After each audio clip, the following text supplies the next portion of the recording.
Hello दोस्तों, नमस्कार। मैं हूं आपका दोस्त ब्रिजेन और एक बार फिर से आप सभी का मेरे इस लेक्चर में बहुत बहुत स्वागत है।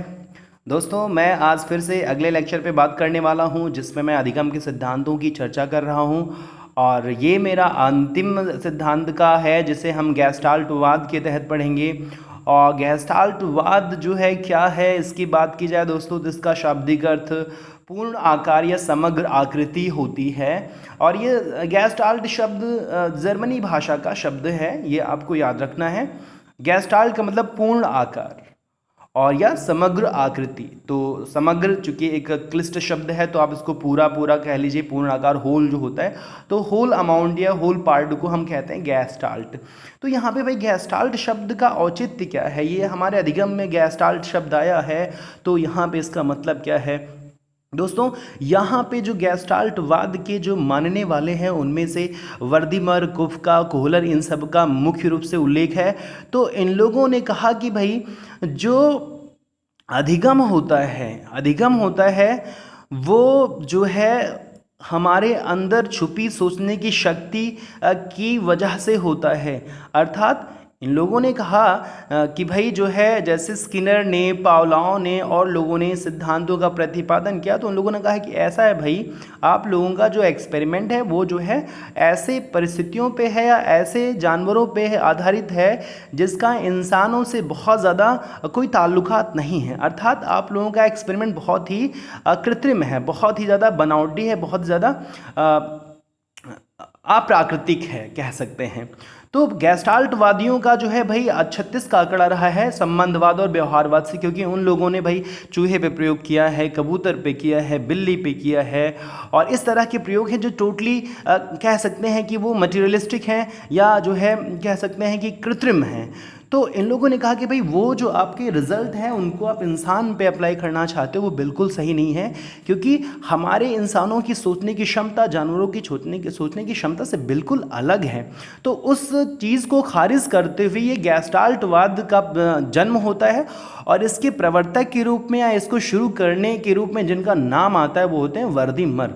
तो इन लोगों ने क्या कहा भाई, जब उसको खारिज किया तो यहाँ पे ये क्या कहना चाहते हैं, तो ये कहते हैं कि हम किसी भी समस्या का समाधान अपने अंतर्दृष्टि से, इनसाइट से करते हैं। और फिर गैस्टाल्ट शब्द क्यों यहाँ आया, और ये कहते हैं कि जब हमारे सामने कोई समस्या आती है, कोई प्रॉब्लम आती है, तो उसको हम समग्र रूप से, पूर्ण रूप से उसको देखते हैं और पूर्ण आकार पे उसके हम विचार करते हैं, उसके बाद हम कोई एक्शन लेते हैं। अर्थात जैसे ही कोई समस्या आई हमारे सामने, उसको होल यानी कि कंप्लीटली उसको हम ऑब्जर्व करते हैं, A to Z उसके बारे में विचार करते, सोचते हैं, उसके बाद हम उसके निराकरण की, उसके समाधान के बारे में विचार करते हैं।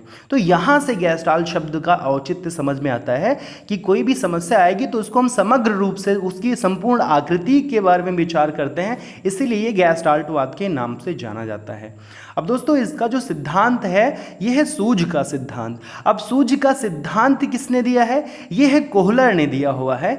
कोहलर जो कि गैस्टाल्टवाद के एक मुख्य समर्थक हैं और एक बहुत ही बड़े मनोवैज्ञानिक हैं। तो इन्होंने सूझ का सिद्धांत दिया। ये सिद्धांत में क्या बताते हैं, ये सिद्धांत में बताते हैं भाई कि हमारे जो है मस्तिष्क का या हमारे अधिगम का सबसे मुख्य पार्ट है अंतर्दृष्टि। अर्थात हम सिर्फ और सिर्फ अंतर्दृष्टि यानी कि इनसाइट की वजह से सीखते हैं। और इस सिद्धांत के प्रतिपादन के लिए इन लोग क्या किया भाई, एक एक्सपेरिमेंट किया जो बहुत ही स्वीट सा एक्सपेरिमेंट है। आप इसको जानते हैं, फिर भी मैंने यहाँ पे आपके लिए एक स्वीट सा फिगर बनाया है और ताकि आप थोड़ा सा माइंड आपका फ्रेश हो सके। दोस्तों ये एक सुल्तान नामक चिंपैंजी है जो सभी को भली भांति पता होगा। ये सुल्तान नामक चिंपैंजी था और जिस पे कोहलर ने एक्सपेरिमेंट किया। और ये पहला एक्सपेरिमेंट है, इसमें क्या किया गया भाई, छत में केले बांध दिए जाते हैं और उस पिंजरे में, जो पिंजरा होता है जहाँ पे ये सुल्तान रहता है, जहाँ पे एक्सपेरिमेंट हो रहा होता है, उस कमरे में या उस पिंजरे में 2-4 डिब्बे इस तरह के पड़े होते हैं। तो भाई इनिशियल स्टेज पे क्या करेगा, इनिशियल स्टेज पे ये क्या करेगा कि इसको केले खाने की ज़रूरत होती है, तो ये उछलता है और ऊपर पहुंचने की कोशिश करता है, जो कि कर नहीं पाता है, अर्थात ये वहां तक पहुंच नहीं पाता है। तो काफ़ी देर बैठ रहा है, तो उसके बाद अचानक से इसके दिमाग में आइडिया स्ट्रक करता है, यानी कि इसकी जो अंतर्दृष्टि है उसमें एक सूझ पैदा होती है, उसके अंदर एक विचार पैदा होता है, एक टेक्निक पैदा होती है। तो क्या करता है, अब आगे ये क्या करेगा भाई, आप देखेंगे यहाँ पे रफली मैंने फिगर में दिखाया है कि इसने क्या किया, इन सभी डिब्बों को क्या किया, इन सभी डिब्बों को, तीनों को, पहले तो एक को रखा था उस पर भी नहीं हुआ, फिर दूसरा रखा उस पर भी नहीं हुआ, तो फिर तीसरे पे रखता है, और इस तरह से तीनों डिब्बों को स्टेप बाय स्टेप एक दूसरे के ऊपर रखते हुए ये फाइनली अपने लक्ष्य तक पहुंच जाता है, यानी कि ये केलों को पा जाता है और फिर खा लेता है। दोस्तों तो भाई इस एक्सपेरिमेंट से क्या इन्होंने प्रूफ किया, इन्होंने ये प्रूफ किया कि जो चिंपैंजी है उसे उकसाया नहीं गया, उसे मजबूर नहीं किया गया, स्वाभाविक रूप से ये अपने आप ही उसके दिमाग में ये ख्याल आया, अपने आप ही उसके दिमाग में ये सूझ पैदा हुई कि अगर हम इस तरह से करें तो अपने लक्ष्य को हासिल कर सकते हैं। दोस्तों ये तो पहला एक्सपेरिमेंट था। दूसरा एक्सपेरिमेंट, उसका चित्र मैंने ड्रॉ नहीं किया, बहुत समय लग रहा था। तो दूसरे एक्सपेरिमेंट में आप जानते हैं कि इसने क्या किया भाई, यही स्थिति थी, और उसके बाद केला जो था भाई वो कमरे के बाहर रख दिया, कमरे के बाहर केला रख दिया, और उसके कमरे में डिब्बों के स्थान पे कुछ छड़ी रख देते हैं 2-3।